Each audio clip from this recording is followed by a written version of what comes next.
Every time the radical left Democrats, Marxists, communists, and fascists indict me, they indicted me. Can you believe my father and mother are looking down, son?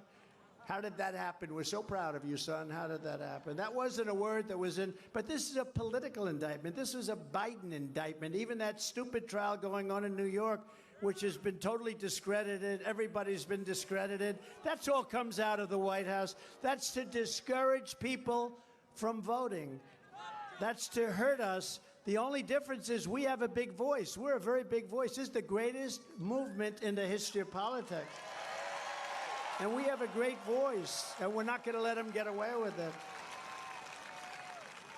But every time I'm indicted, I consider it a great badge of honor because I'm being indicted for you. Thanks a lot, everybody. I appreciate it. Thank you. I'm being indicted for you. And never forget, our enemies want to take away my freedom because I will never, ever, ever let them take away your freedom. I won't let it happen.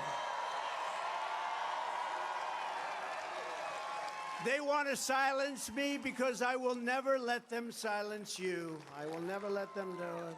And in the end, they're not after me, they're after you. I just happen to be standing in their way, and that's true. That's true. You know, it is true, though. When you look at these crowds, it's crazy. If we had one of these candidates, pick the best one, whoever that is. I don't know that you have a best one. Well, one of them said last week that on the stage that President Trump is the greatest president in many generations. I sort of like him. You know who that is, right? I mean, how can I dislike him?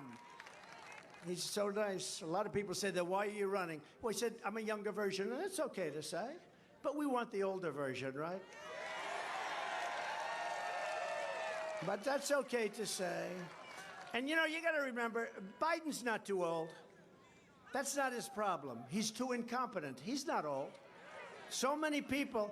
I know a man that fought all his life to make money, and he became a billionaire from 80 to 90. From 80 years old to 90, he made all of his money, became a very rich man, fought his whole life, and he made all of his money. Some of the greatest leaders in history have been way over 80. Some of the people I know, some of the smartest people, I have one of them here tonight. He's one of the most incredible businessmen in the world. And I won't say he's over 80, but let's say he's right around that. I don't want to insult him. The great Ike Perlmutter, he's right over here. He's one of the greatest businessmen. He owned Marvel. He sold it to Disney. He's not too happy with Disney going woke, I will tell you, but he's one of the greatest businessmen. And he is here with Lori. We have some incredible businessmen and businesswomen with us tonight, and some of them are over 80 years old, and they're just as sharp. I would say a couple of them are sharper now than they were 15 years ago. I don't remember them being that sharp. But we have people, and he's not, you know, they like to say that. They like to say that because I think, you know, they're trying to say, well, Trump maybe isn't that far behind. I think I'm really far behind. I think I'm really way far. But his problem is not age. They keep saying that. His problem is that he's grossly incompetent. And by the way, 25 years ago, he was incompetent, too. He had the worst foreign policy judgment of any human being. And the Secretary of State said it. The Secretary of Defense said it. We're pleased to be joined tonight by some really incredible people. A woman who ran a fantastic race for governor of Arizona. And they said, come on Tuesday, come. You know, Republicans, rightfully, they like to come on Tuesday to vote. They don't like sending out their ballots into the open atmosphere and maybe never seeing them again. That happens. But she really ran a great campaign. And on Tuesday, they had lines that were miles long in Arizona, miles, and it was hot. And unfortunately, over 50% of the machines in the Republican areas only didn't work. So they always find something. That's why they ask me, the first question they ask me is, sir, how do you take it? How do you do it? How do you wake up in the morning? How do you go through it? They're after you like nobody's ever been after you before. They're persecuting you. I said, that's okay. I do it because I love it, because we're doing something so great. It's history. We're saving our country. It doesn't bother me at all. It doesn't bother me at all. And the second question I get The second question I get is, will they do it again, sir? And you know what they mean. Will they do it again? Will they cheat again? Because they cheated like a bunch of dogs.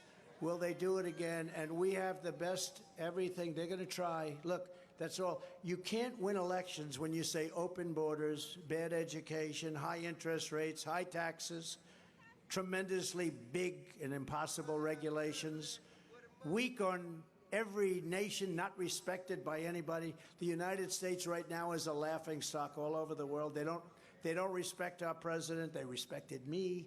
They don't respect our president. They don't respect anything about us. And then you're supposed to win an election. They win their elections by cheating. That's what they do.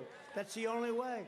You can't win an election with open borders. And I don't even care if they're liberal as hell. When you see people pouring in from these mental institutions and from jails, from Africa, from Asia, from all over Europe, and from South America, it's not just South America,